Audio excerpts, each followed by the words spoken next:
నమస్కారం మేడం.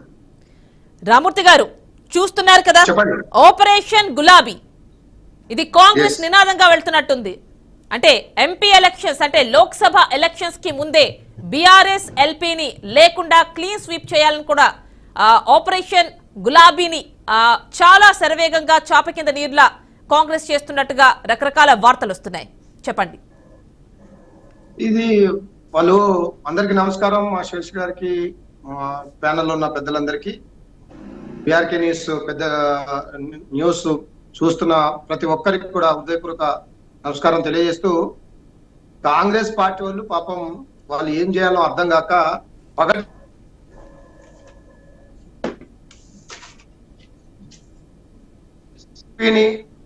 విలీనం చేసుకోవాలా. ఆ రోజు కేసీఆర్ గారు గొప్ప పాలన చూసి ఏదైతే కాంగ్రెస్ పార్టీ వాళ్ళు 12 మంది వచ్చి మొత్తం 12 మంది కలవడం వల్ల కాంగ్రెస్ ఎల్పీ విలీనమై రామూర్తి గారు మీ వాయిస్ సరిగ్గా లేదండి, బ్రేక్ అవుతూ వస్తోంది. వస్తుందా? క్లియర్ వస్తుందా? హలో, కంటిన్యూస్ గా క్లియర్ గా రావట్లేదండి, బ్రేక్ అవుతోంది. ఏంటి ప్రాబ్లం ఏంటో మరి? మేబీ సిగ్నల్ ఏమన్నా వీక్ గా ఉందేమో. ఒకసారి చెప్పండి, మాట్లాడండి. అయితే వీళ్ళ పగటి కళలు రేవంత్ రెడ్డి లాంటి వాళ్ళు కొన్ని వందల మంది వచ్చినా, వేల మంది వచ్చినా ఎంతో మందిని తట్టుకొని నిలబడ్డ బిఆర్ఎస్ పార్టీ ఇది ఎవరో ఊకదంపుడు వ్యవహారాలకో ఊకదంపుడు మాటలకో బెదిరిస్తనో బెదిరిపోయే పార్టీ కాదు బిఆర్ఎస్ పార్టీ. ఇది ఉద్యమాల చరిత్ర ఉన్న పార్టీ. దీనికి ఒకే ఒక్కడు బయలుదేరి ఈ తెలంగాణ కోసం పోరాటం చేసి ఈ తెలంగాణ అస్తిత్వాన్ని కోల్పోకుండా సాగు నోట్లో దాకపోయి తెలంగాణ రాష్ట్రం తెచ్చిన గొప్ప నేత సృష్టించిన పార్టీ బిఆర్ఎస్ పార్టీ. ఎవడో ఒకరిద్దరు పదవుల బ్రోకర్లు అటు ఇటు పార్టీలు మారిపోయినంత మాత్రాన బిఆర్ఎస్ పార్టీకి ఒరిగేది ఏం లేదు. కాబట్టి వీళ్ళు ఇప్పటికైనా వాళ్ళ యొక్క అసమర్థత పాలన ఇప్పటికైనా పక్కన పెట్టి ఇప్పుడు ఏం జరగాలో, ప్రజలకు ఏం చేయాలో, ప్రజలకు ఇచ్చిన హామీలు ఏం కావాలో, ఎలా దాటిని ఇంప్లిమెంట్ చేయాలో వాటి మీద దృష్టి పెట్టుకోవాలా. ఎవడో ఒకడు వచ్చి వాళ్ళ ఇప్పటి వరకు ఎప్పుడు కూడా ఒక ముఖ్యమంత్రి స్థాయివాడు ఒక ఎంపీ అభ్యర్థి ఇంటికి పోయి దండం పెట్టి నువ్వు రావాలి అని అడిగి తీసుకొచ్చిన చరిత్ర ఎక్కడ లేదండి. ఫస్ట్ మళ్ళీ ఒక మేయర్ గారింటికి పోతాడు, మేయర్ గారింటికి పోయి దండం పెడతాడు, ఎంపీ ఇంటికి పోయి దండం పెడతాడు. అంటే ఇంత బతిమలాడి తీసుకొచ్చి వాళ్ళకు క్యాండిడేట్లు లేవని ఆ క్యాండిడేట్లనే మనం తీసుకున్న క్యాండిడేట్లే అంటే అర్థమైంది. 130 సంవత్సరాలున్న కాంగ్రెస్ పార్టీకి ఎంపీ క్యాండిడేట్లు కరువైనరు ఇప్పుడు ఇక్కడ. కాబట్టి అది గమనించాలి. అంటే వాళ్ళకి ఎంపీ క్యాండిడేట్స్ కాంగ్రెస్ కి కరువయ్యారంటారా లేకపోతే బీఆర్ఎస్ కి కరువయ్యారంటారా? బీఆర్ఎస్ ఒక్కరు కాదండి, 65,000 సభ్యత్వం ఉన్న బీఆర్ఎస్ పార్టీ ఒక్కడు పోతే 100 మంది నాయకత్వం సిద్ధంగా ఉన్నది. కేసీఆర్ గారు ఒక ఫ్యాక్టరీ తయారు చేసే నాయకుల్ని ఎంతో మంది వస్తుంటారు పోతుంటారు, దీన్ని భయపడాల్సిన అవసరం లేదు. కాంగ్రెస్ పార్టీ వాళ్ళు మా దగ్గర నుంచి క్యాండిడేట్ తీసుకొని బతిమలాడి కాళ్ళు మొక్కి తీసుకొని వాళ్ళనే ప్రకటిస్తున్నారు. దీనికి నిదర్శనం ఇప్పుడు ప్రకటించిన రమేష్ అంటారు, మీకు కూడా తెలుసు.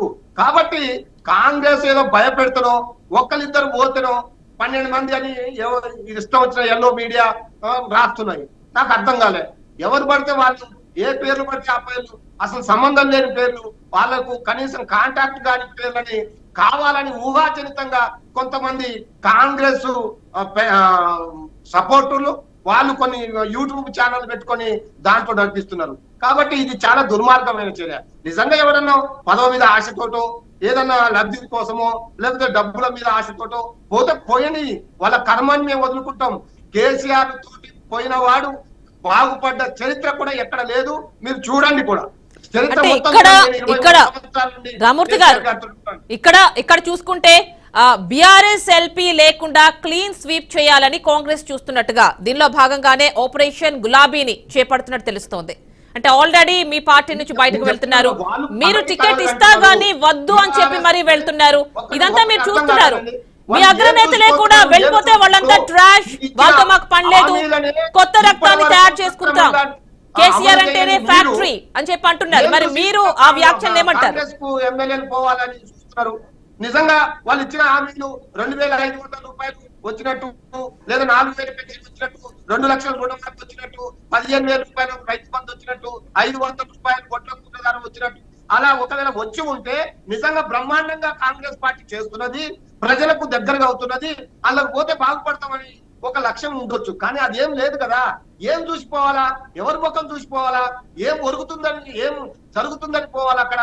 కాబట్టి ప్రజలకు ఇబ్బంది పెడుతున్న కాంగ్రెస్ పార్టీ, ప్రజలను కంటిన్యూలు పెడుతున్న కాంగ్రెస్ పార్టీ ఇక వచ్చే రోజుల్లో నిజంగా తాగునీటికు, సాగునీటికు అన్ని రకాలుగా ఇబ్బందులు పెడుతున్న ప్రజలు ఇప్పుడు ఖచ్చితంగా కాంగ్రెస్ కు బుద్ధి చెప్పడానికి రెడీగా ఉన్నారు. దీంట్లో ఎలాంటి డోకా లేదు. ఎవడో ఒకటి ఇద్దరు పోయినంత మాత్రాన బీఆర్ఎస్ పార్టీకి ఒరిగేది ఏం లేదు. అంటే టోటల్ మీ ఇంకా ఒక 26 మంది ఎమ్మెల్యేలని టార్గెట్ చేసినట్టుగా కూడా సమాచారం వస్తుంది, ఏమంటారు? ఎస్, అదే అంటున్నాను. ఎవరో ఒకరిద్దరు, ఇప్పుడు తెల్ల వెంకట్రావు పేరు వచ్చింది, ఆయన మొన్న ఒక ఎంపీ దానికి కూడా పోయి ఉంటాడు. ఆయన తర్వాత ఇంకెవరు పోయినట్టు ఆయన లేదు. కానీ కొన్ని పేర్లు అంటే కడియం శ్రీహరి కావచ్చు, లేదంటే కేకే కావచ్చు, ఇలాంటి వాళ్ళందరూ కూడా వెళ్ళిపోవడం కూడా ఏం పర్వాలేదంటారా రామూర్తి గారు? వాళ్ళను రెచ్చగొడుతున్నారు, మభ్య పెడుతున్నారు, భయపెడుతున్నారు, రకరకాలుగా ఇబ్బందులు పెడుతున్నారు, మా ఎమ్మెల్యేలని ఆశ చూపుతున్నారు. అంటే ఇటీవల రామూర్తి గారు ఇటీవల వస్తున్నటువంటి ట్యాపింగ్ కేసులు కావచ్చు, లిక్కర్ స్కామ్స్ కావచ్చు, వీటి కేసుల వల్ల భయపడి వెళ్ళిపోతున్నారంటారా? ఎట్లా కేసులు, ఏం కేసులు ఉన్నాయి? ట్యాపింగ్ కేసెస్ వస్తున్నాయి. ఫోన్ ట్యాపింగ్ అన్నారు.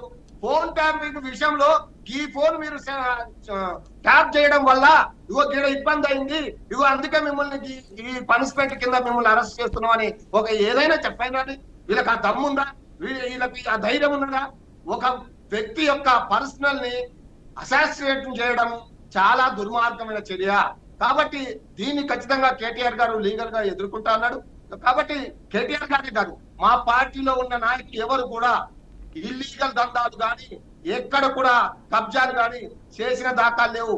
ఎవరైనా చేసి ఉంటే వాళ్లకు ఒత్తాసు పలికిన కాంగ్రెస్ వాళ్ళ ప్రోత్సాహంతో కొన్ని జరిగి ఉండొచ్చు. కానీ ఇప్పుడు కేసీఆర్ గారు, కేటీఆర్ గారు, హరీష్ రావు గారు మా నాయకులు ఈ దందాలకు పాల్పడలేదు. కాబట్టి ఇప్పటికైనా అర్థం చేసుకోవాలా, ప్రజల యొక్క మైండ్ ని డైవర్ట్ చేయడానికి ఈ ఎంక్వైరీల పేరుతో, అరెస్ట్ల పేరుతో, ఈ జైనింగ్ల పేరుతో, ఈ ఆపరేషన్ గులాబీ పేరుతో ప్రజల యొక్క మైండ్ ని, అటెన్షన్ ని తప్పుతో పట్టుతున్న ఈ దుర్మార్గానికి తీవ్రంగా ఖండించాల్సిన అవసరం ఈ రాష్ట్ర ప్రజలపై ఉన్నది.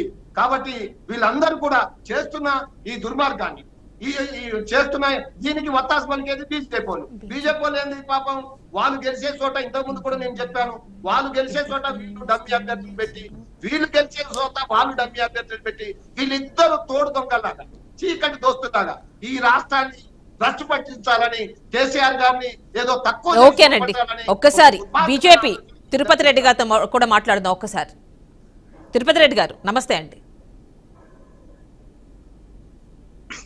మేడం నమస్తే. తిరుపతి రెడ్డి గారు, లైవ్ లో ఉన్న వాళ్ళందరికీ తిరుపతి రెడ్డి గారు చూస్తున్నారు కదా ఇటీవల పరిణామాలు. అసెంబ్లీ ఎలక్షన్స్ తర్వాత బీఆర్ఎస్ మొత్తం కూడా ఖాళీ అయిపోయే పరిస్థితి వస్తోంది.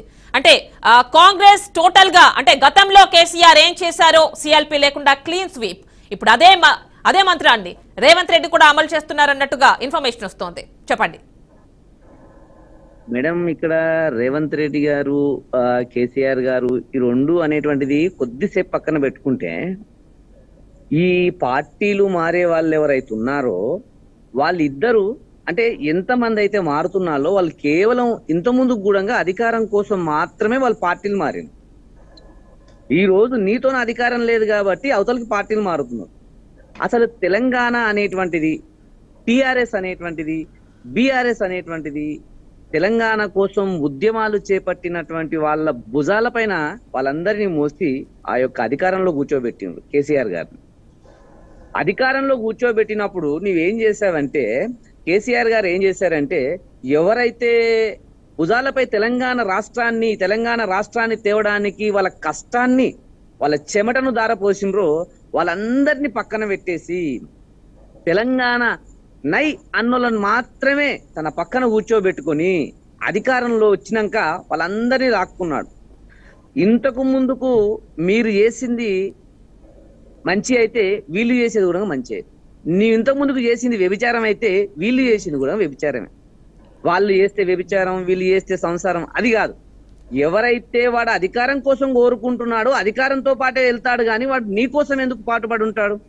నువ్వు ఎంతమందిని తెలంగాణ కోసం ఉన్నటువంటి, తెలంగాణ కోసము పాటుపడ్డటువంటి, తెలంగాణ కోసం రక్తాన్ని దారపోసినటువంటి, తెలంగాణ కోసం చెమట చుక్కలు చిందించినటువంటి ఎంతమంది వ్యక్తులను నీవు పెంచి పోషించినావు, ఎంతమందికి నీవు అధికారాన్ని అట్టబెట్టినావు, ఎంతమందిని నువ్వు ఎమ్మెల్యేలను చేయగలవు. ఈ రోజు నిజంగానే తెలంగాణ కోసం పోరాడినటువంటి బిడ్డలను నీవు అధికారంలో ఉంచగలిగింటే, ఎమ్మెల్యేలు చేయగలిగింటే, మంత్రులను చేయగలిగింటే, ఒకవేళ అదే జరిగింటే ఈ రోజు టిఆర్ఎస్ గాని బిఆర్ఎస్ గాని ఆ పరిస్థితి వచ్చిండేది కాదనేటువంటిది నా అభిప్రాయం. రెండవది, నీవు టిఆర్ఎస్ కు సంబంధించి యొక్క వ్యవస్థకు సంబంధించి నేను ఒక సేవకునుగా ఉంటాను, ఇది తెలంగాణ రాష్ట్రాన్ని అద్భుతంగా తీర్చిదిద్దుతాను అనేటువంటి విషయాన్ని ప్రతిసారి చెప్పడం జరిగింది. తీర్చిదిద్దుంటావు, కానీ తెలంగాణ రాష్ట్రానికి నేనే రాజు, నేనే మంత్రి, నేనే బటున్ అనే అది పరిస్థితికి వెళ్ళిపోయింది. చివరికి మొన్న జరిగినటువంటి ఎలక్షన్లు బీజేపీ మీద కోపంతోనో, టిఆర్ఎస్ మీద కోపంతోనో, కాంగ్రెస్ మీద ప్రేమతోనో చేసినటువంటి ఓట్లు కావు. ఈ యొక్క కేసీఆర్ నిరంకుశ వైఖరిని, వాళ్ళ కుటుంబాన్ని పక్కకు తప్పించాలనే ఉద్దేశంతోనే మొన్న ఎలక్షన్ లో కాంగ్రెస్ కు ఓట్లు పడ్డాయి, కానీ కాంగ్రెస్ మీద నమ్మకంతో జనాలు ఓట్లు వేయలేదు. వాస్తవానికి ఈ రోజు కాంగ్రెస్ అధికారంలో ఉన్నది కాబట్టి ఇంతకు ముందు నువ్వు ఎవరినైతే తీసుకున్నావో వాళ్ళందరూ అధికారం ఎక్కడ ఉంటే అక్కడికి వెళ్తారు ఖచ్చితంగా. వాళ్ళని ఆపేటువంటి శక్తి నీకు లేదు. అంటే బీజేపీ కూడా అదే విధంగా వస్తున్నారంటారా తిరుపతి రెడ్డి గారు? అధికారం ఎటుంటే అటు అంటున్నారు కదా, అందుకే బీజేపీలో కూడా వస్తున్నారు అనుకోవచ్చా? ఇప్పుడు ఈ రోజు టిఆర్ఎస్ లో ఉన్న ఎమ్మెల్యేలు ఈ రోజు ఎవరైతే మారినరో, కొంతమంది ఓకే ఎక్కడెక్కడి నుంచి మారినరో అందరూ మారుతున్నారు, కానీ ఎవరైతే అధికారం కోసం మారారో రేపు ఎంఐఎం అధికారంలోకి వచ్చినా, బీజేపీ అధికారంలోకి వచ్చినా వాళ్లకు సిగ్గు శరాలేంటి ఏం ఉండవు కదా. ఖచ్చితంగా వాళ్ళ అధికారం ఎటుంటే అడ్డుపోతారు. అటువంటి వాళ్ళ కోసం అసలు నాకు తెలిసి మీ అమూల్యమైన టైం కూడా వేస్ట్. ఈ తెలంగాణ రాష్ట్రంలో బీఆర్కే న్యూస్ అమూల్యమైన టైం వేస్ట్. ఎందుకంటే అందరికి తెలిసిన విషయమే, ఎవరు అధికారంలో ఉంటే ఎవరు డబ్బులు ఇస్తే వాళ్ళతోనికి వెళ్తారు. ఇప్పుడు అంటే అలా అంటే మరి ఇప్పుడు మీ పార్టీలోకి వచ్చే వాళ్ళు ఏమన్నా ఆటంకం ఏమో అనుకోవచ్చు? అంటే ఇలా మాట్లాడితే వాళ్ళు నేను మా పార్టీలో కూడా చెప్తున్నాను, మా పార్టీలో అందరు సుధపూసలు ఏం కాదని, నేను సుధపూసలు ఏం కాదని చెప్తున్నాను. ఖచ్చితంగా వానికి అధికారము అవసరం ఉంది కాబట్టి వాడు మారుతున్నాడు. నిజంగానే ఒక తెలంగాణ రాష్ట్రంలో ఏదైనా సరే, ఇప్పుడు ఒక పార్టీ ఉంది, ఆ పార్టీ చిన్నప్పటి నుంచి, ఆ పార్టీ ఉన్నప్పటి నుంచి గత 10 ఏళ్ల నుంచి 20 ఏళ్ల నుంచి 30 ఏళ్ల నుంచి పనిచేసే వాళ్ళు చాలా మంది ఉన్నారు. అటువంటి కార్యకర్తలను నువ్వు డెవలప్ చేయగలిగితే, అటువంటి కార్యకర్తలను నువ్వు ఎమ్మెల్యేలను చేయగలిగితే, అటువంటి కార్యకర్తలను నువ్వు ఎంపీలను చేయగలిగితే, కష్టపడ్డ వాళ్ళని ఎంపీ అని చేయగలిగితే, నీకు అధికారంలో ఉన్నప్పుడు ఖచ్చితంగా వాళ్ళు అధికారంలో ఉన్నా లేకున్నా పార్టీని వదిలిపెట్టి పోయేటువంటి ప్రసక్తి ఉండదు.